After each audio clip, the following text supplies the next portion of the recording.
and all the rest of it, to wage dreadful war, were the developed states. The developed states now are a little bit different. You know, most of the people in the developed states have what humanity has never, in all its history, had. They've got a stake in land. And understanding this, its consequences and its meaning, is, I think, very important. It's, if you like, that's what Who Owns the World is about.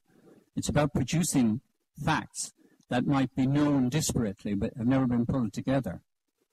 But to me, the most important fact is that one fact that I was able to work out from Jack Powelson's book.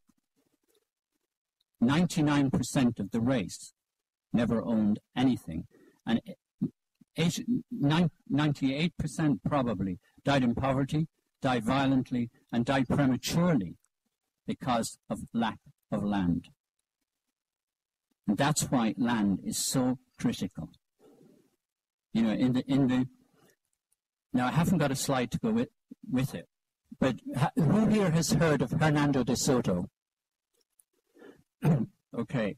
Hernando is extremely important, and you might think I argue against him. I don't. Very simply, Hernando de Soto is a Peruvian engineer who made a lot of money in Switzerland and went home because he's a Peruvian. And he discovered a country where the legislature was passing 100 laws a day against the poor. The poor were 99% of Peru. So the parliament was abusing the mass. They were, you know, abusing the population. He found that most enterprises in Peru were outside the legal system. In other words, there was an ordinary economy and a black economy, but the black economy was enormous. And the reason it existed was because the laws in the real economy meant ordinary people couldn't get in. You know, you had to register property. That meant you had to be literate. But he did a little test. He sent 2 of his students out into Lima and told them, do it properly. Set up 2 sewing machines to make shirts. But do it properly. Do it through the system. And you'll have to take the figures as rough. It took 293 days to get a license to make a shirt, and it cost the equivalent to 31 months of an ordinary Peruvian salary to do it. Hernando didn't have much trouble showing what was wrong. And that's wrong in most developing countries. However, Hernando wrote a wonderful book called The Mystery of Capitalism. And his argument is you can solve the third world's problems by getting them all into legal ownership. Now, what I say in the book is, no, that's not true. The landowning systems we've got in the West, in the developed countries, are beyond. They're a monster. The laws work against us, not for us. We're prosperous, but we haven't got 1/10 of the prosperity we could have if we weren't stuck in 1/10 of an acre, each family, and all the rest of it. If better use was made of land, if there was a real market in land, if there was a real land registry, prosperity in the West has no limit.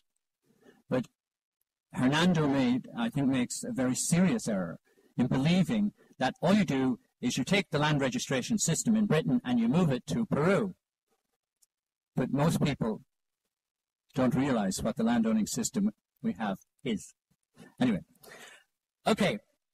I wind up with a very brief commercial. The finishing school I went to, 3 of my fellow students did coups d'etat, and 2 are still heads of state. So I thought if anyone was feeling radical here, give me a call. And I throw in the firing squads free. You may not recognize it, but that's me.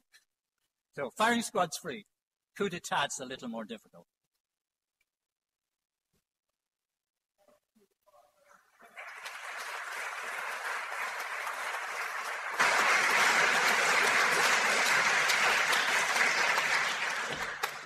Jonathan Carwest from the RSA. Kevin, I think that the picture you paint is a very compelling one, but I wonder, short of a coup d'etat, what do you think should be done? Well, even in the book, I don't go into much into the politics. There's been a huge transfer of power, but the people who have it haven't noticed. The sooner the landowners assert the kind of powers that the landowners of old asserted, the better. Karen Smith, I'm a fellow and I work for the Diocese of London, and I'm fascinated by your use of the word ownership, because you have used the word ownership to describe the irregularities between people who own land and those who are poor, and yet in the same time you say that, you know, in England, Wales, all land is owned by the sovereign. Now, I work for an organisation that certainly believes we own large chunks of England and Wales.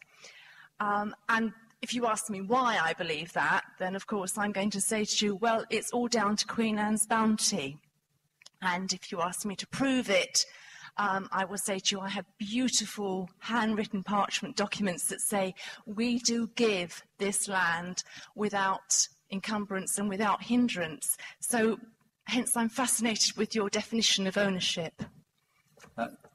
Ownership is defined in, actually, the most recent definition was in the Land Registry Act 2002.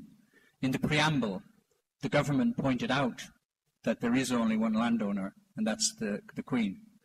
And all others held an interest in an estate in land, which is a form of medieval tenure. That's what's written in the bill in 2002. Sorry, but I didn't catch the rest of your question. I'm sorry, I'm slightly... No, I think you have clarified where you have actually taken your premise from, which is very good, thank you. But popular belief is that the Church owns a lot of land in the United Kingdom. Well, just to correct a fact, most people think the Church of England is a big landowner. It isn't. In 1872, it was the largest landowner. It had 2 million acres.